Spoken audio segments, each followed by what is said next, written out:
Манай Монгол улс яагаад хөгжиж дэгждэггүй юм бэ? Газрын дорх баялагаараа дэлхийд толгой зохих хэдий ч хөгжил дэвшил бусад сайн сайхан үзүүлэлтээр Африкийн орнуудад ан ман өрсөлдөд байгаа. 3 сая хүрэхтэй өгөөтэй хүмүүсийг л ийхүү өлөн зэлмэн байлгаж чадаад байдаг нь дэлхийд хаач байхгүй нарийн чимхлэр ухаан болж таарад байгаа юм. Үзээдэг ёо өөдөө үйлдвэр завод нэг ширхэж байхгүй. Ганц тижээж байгаа Эрдэнэт үйлдвэр нь айл өнгөрсөн 100-ных. Хажуу хоёр хөрш дэлхийн жижигхэн улс орнууд болохоор үйлдвэр завод нь хөгжиж нэмэгдээд улс иргэдийнх нь амьдрал дээшлээд байдаг. Харин манайх л паг.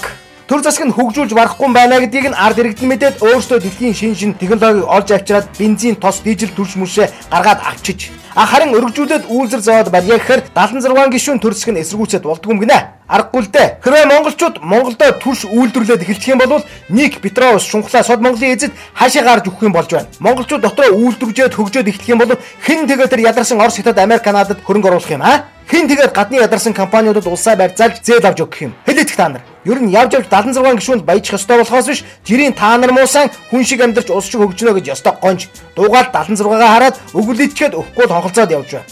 Хаашаа мөрөөдчих юм бол вэ?